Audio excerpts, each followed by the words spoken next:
People always ask me, just ask in general. If you're watching my videos, I get comments about this.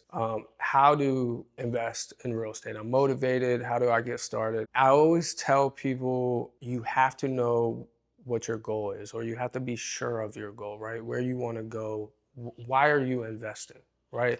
That has to be clear because the answer to that question gives you a ton of direction, right?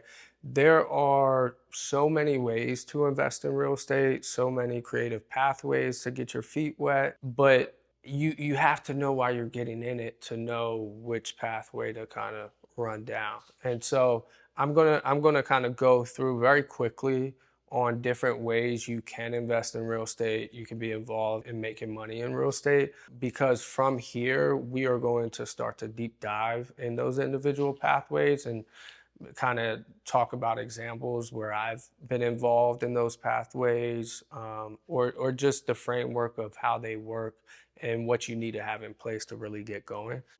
First, when people think investing in real estate, I would say one of the main things that come to mind is like flipping, right? You turn on HGTV, you're watching Chip and Joanna or different other shows, and you're seeing that happen, and it looks fun, it looks cool, and it looks doable, which is huge because I think that opened America, just people's mind to the fact that they also have the ability to invest. They also have the ability to really do some savvy things to make additional money on the side or a full-blown career. Flipping is certainly a way that you can invest in real estate. The one thing to have in mind when it comes to flipping is flipping the goal, going back to that question, the objective with flipping would be to make quick cash, right? So it's a shorter term play, and it's a play that I've done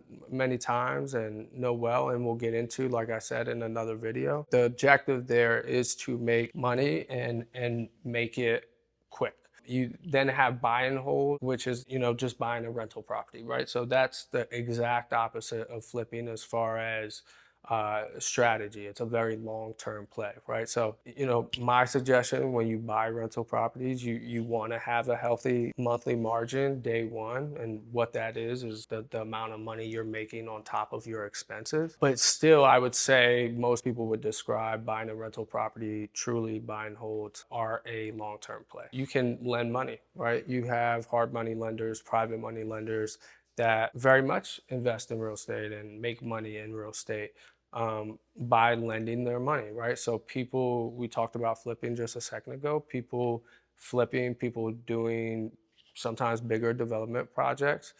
They use credit, they use a lending line in some way, shape, or form. And so there are a ton of people out there in the Baltimore market, Maryland market, and just in general that make a very large amount of money by lending money. And they do so by, the interest rate that they make on their money that they lend, as well as, some lenders you can pay points and things like that. Another buy and hold strategy is multi-units, right? So instead of just a single unit buy and hold, you can have a 2-unit, 3-unit, so on and so forth, all the way to commercial property, which is 5 or more units, or you have to check with your jurisdiction because there's different kind of zoning laws in different areas. But let's say you have a 10-unit building, that's a commercial property, right? So that is very different than investing in a single unit or even a 2 to 3 unit, right? So, that's a way that's very popular now. That's a way that if you do it right, can be extremely strategic and,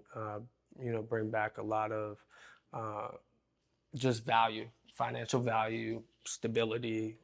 There's a ton of tax strategies that come along with commercial property. You've got land purchases. Like I know a lot of people right now buying land, holding it just to hold it. Like they don't even have a plan for it.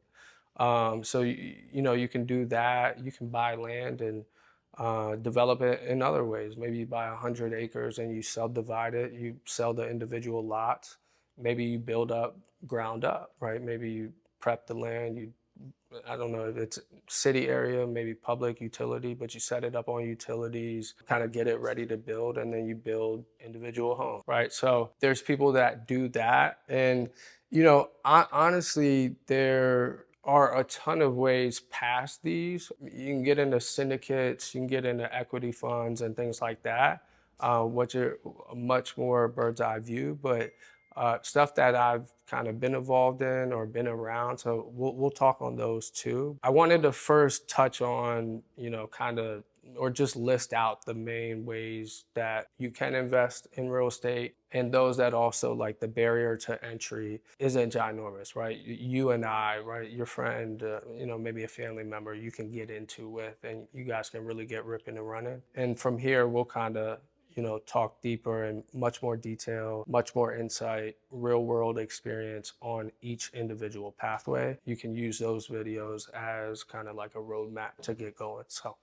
I'm excited. Let's go.